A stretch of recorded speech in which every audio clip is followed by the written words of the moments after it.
They're live now. Friday, you'll have the weekend off. Oh, no, you won't. That's right.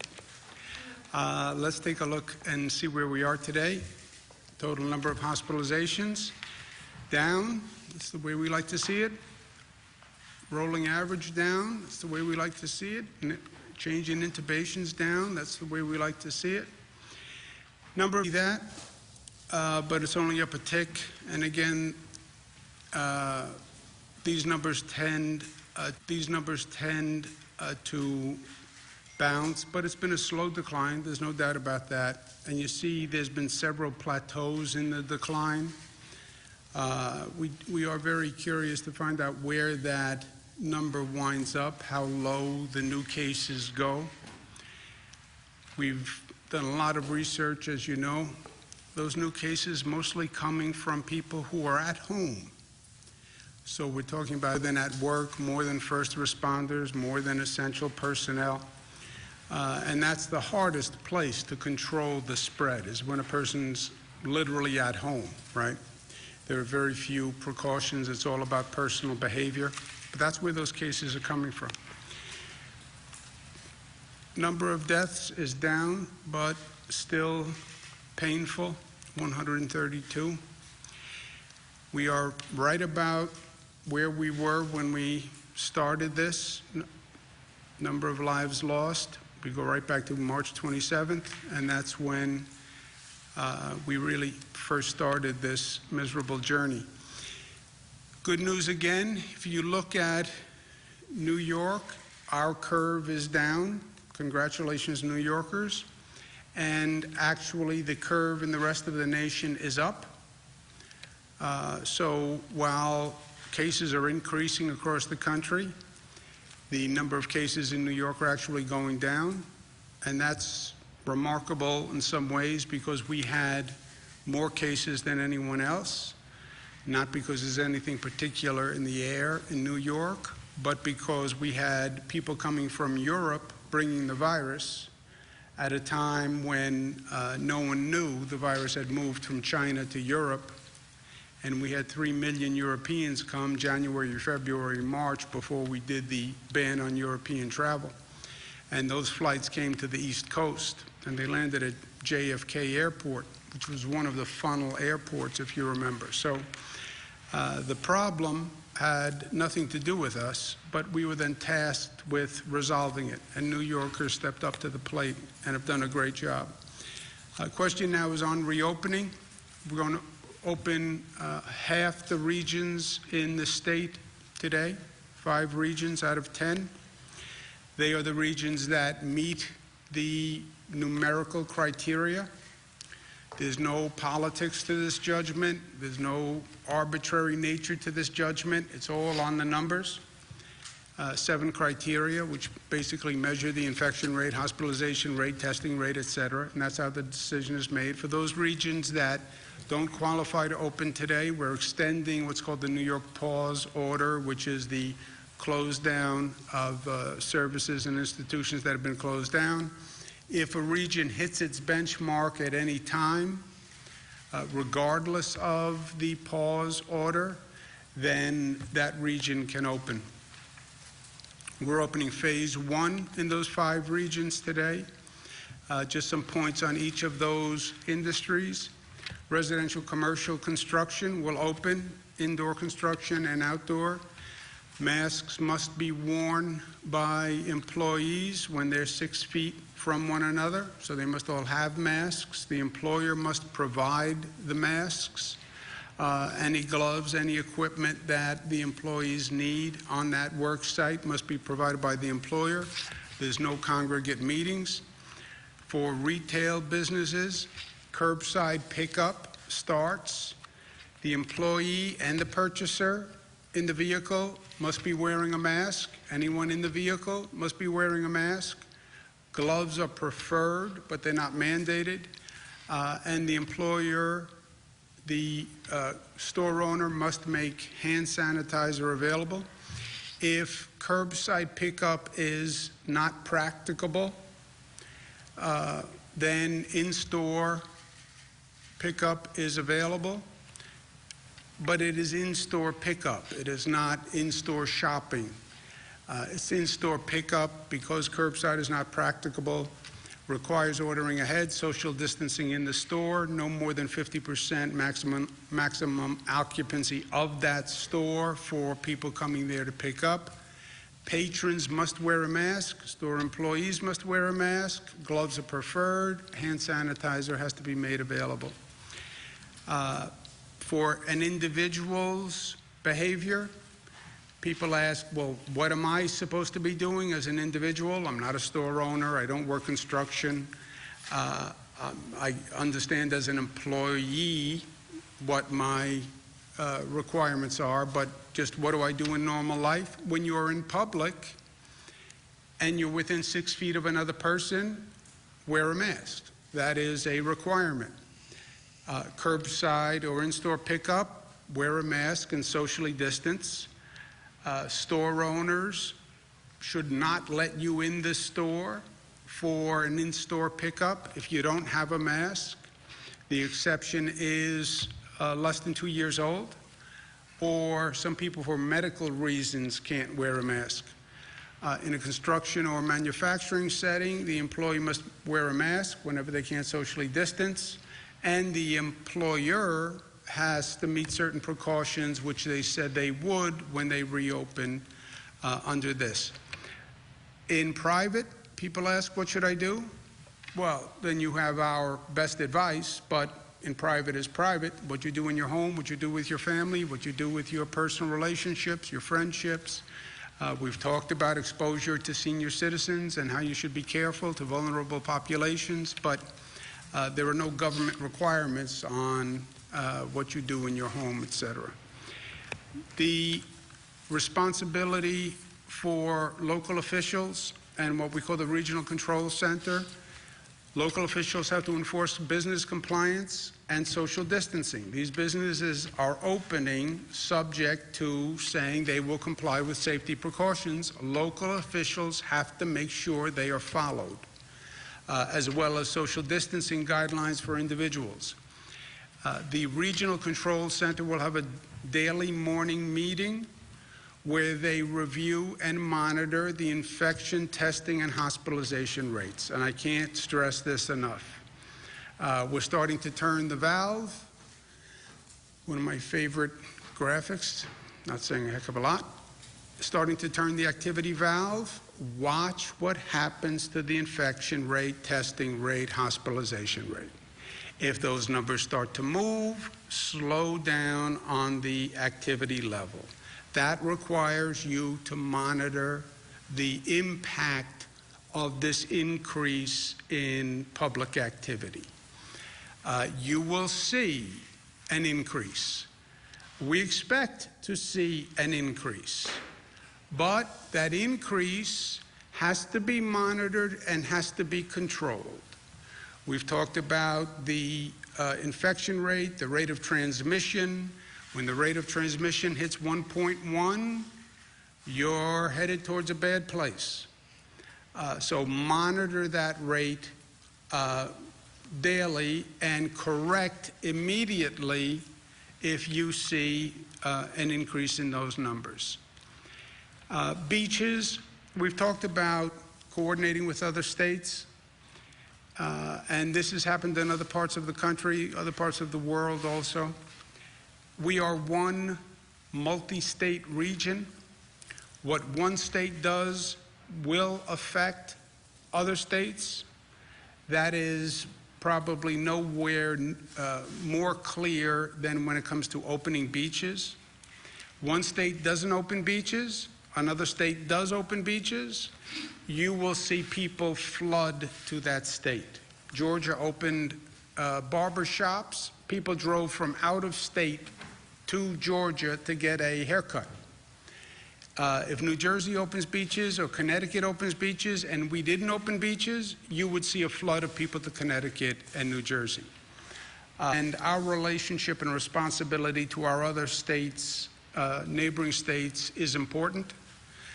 We want what's best for New York, but we want what's best for New Yorkers. It's not in New York's interest to have New Yorkers going to a Jersey beach, which is now going to be overcrowded because you have people from New York and New Jersey going to that beach.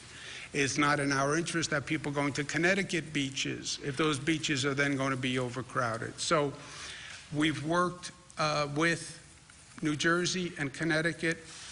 We've come up with an agreement that accommodates all needs, and it was done in good faith.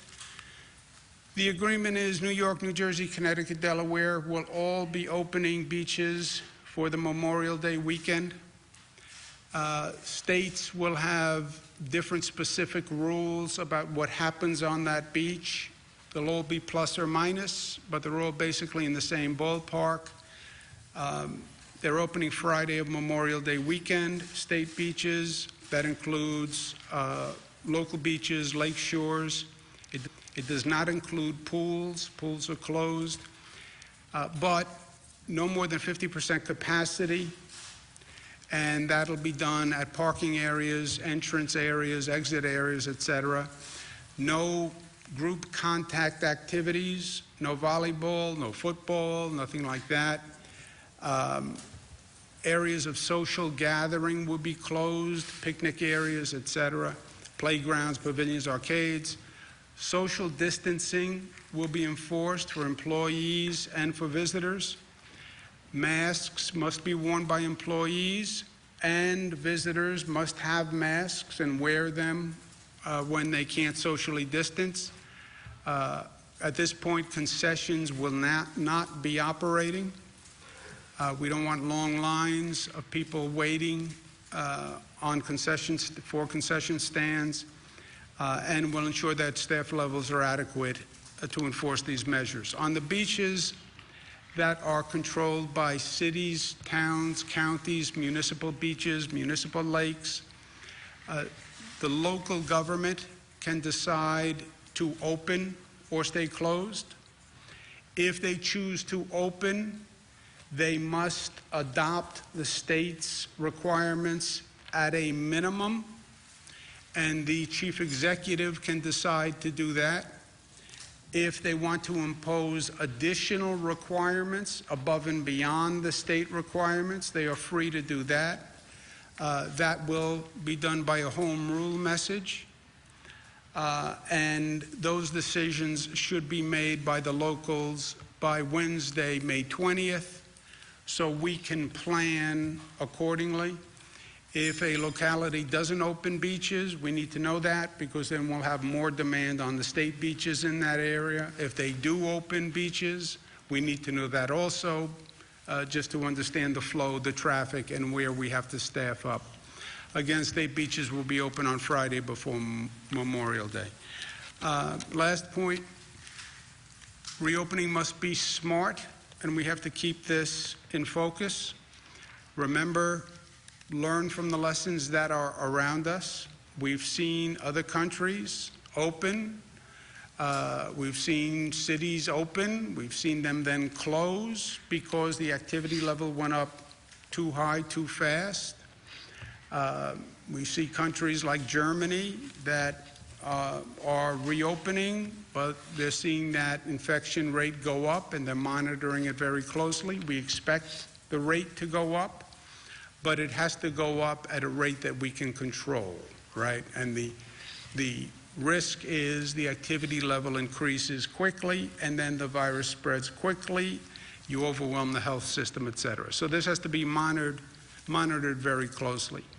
A lot of it is going to fall on the local governments, and we need them to really step up here on the compliance for businesses and for individuals. The testing and tracing is one of the key monitors on that dashboard. They all meet the minimum testing and tracing requirements, but they have to do it also, and it has to be done every day, and that is a logistical, operational challenge. We're working with them to do that, but that has to be done every day. And the monitoring of all the indicators, again, and quick reaction. These indicators will be online for everyone. not just for local governments. They're on the website. I would suggest everyone look at them for their county, their region, so they know exactly where they are every day. They're updated daily. And how this goes is up to all of us. Stone to stone across the morass, as my father used to say. You're going through a morass, and we are in a morass. There's no doubt about that. Find a stone, find firm footing, and step onto that stone. Then you find the next stone, then you find the next stone. That's what we've been doing. This reopening is the most data-driven, fact-specific, science-driven reopening that has been done, period. It's all about the numbers and the facts. That's right. Second stone is, now you start to reopen, do it intelligently and do it with discipline and not with emotion. And government has to be there and government has to perform. But to be up to all of us, it means it has to be up to each of us at the same time, right? And that is very important here, that each of us understands our responsibility. And that's how this has worked from day one. Government, government, government. It's not about government. It's about what people have decided to do in this situation. How did we bend that curve? When they write the history books, they're going to write about how New York turned that curve. And that was done by New Yorkers. It was not a governmental act. No government could tell 19 million people, stay at home, don't go to work, wear a mask, socially distance. That's not government action. That's social action. Those are people who choose to do the responsible thing, I think, because we gave them the facts. But they reacted intelligently. They responded responsibly. And we have to continue that. You know, with this virus, I just want to say on a personal level, and I want to make sure everybody understands this, the facts here have been changing, and the facts have only been getting more negative. This started that it was only going to attack vulnerable people, seniors, people with comorbidities. I was speaking to a doctor today about a young person who passed away of a stroke from COVID. No underlying conditions, nothing else. It was a stroke, no respiratory illness. Well, what happened? Well, apparently the virus can affect the heart and the liver and other organs besides the lungs, and we didn't know that. Children weren't going to be infected, well, except now we're studying 100 cases where children are in fact affected by the virus, and some of them very serious. And that 100 cases, I'll wager that's going to only go up, and it's going to be much more widespread than anyone thinks. So the amount of personal responsibility here to keep oneself safe, to keep one's family safe, I cannot stress highly enough. Do not underestimate this virus and do not play with this virus. I can be asymptomatic and not know that I have the virus, but I can put my hand down on this table today. You can come touch this table 3 hours from now and pick up the virus. I can walk into a store to pick up a package, not know that I have the virus. Put my hand on a stainless steel counter. You can come in the store the next day, put your hand on that counter and pick up the virus. I don't care how diligent the store owner is and how many masks you wear. That's how powerful this virus is. Well, it's only old people. No. Tell that to the families who have an 8-year-old and 7-year-old in the hospital. Tell that to the 21-year-old girl's family, where the 21-year-old girl passed away. Everyone is vulnerable to this virus. Everyone. And government can't keep you safe. Only you can keep yourself safe. But when you keep yourself safe, and I keep myself safe, that's the way we keep all of us safe. That's the story of life, and that's the story of where we are today, and that's the story of being New York tough, which is tough, but it's smart and united and disciplined, and it's being loving and responsible for one another. Questions? We've talked a lot about nursing homes and the spread in nursing homes. It's recently been brought to our attention that there are a high number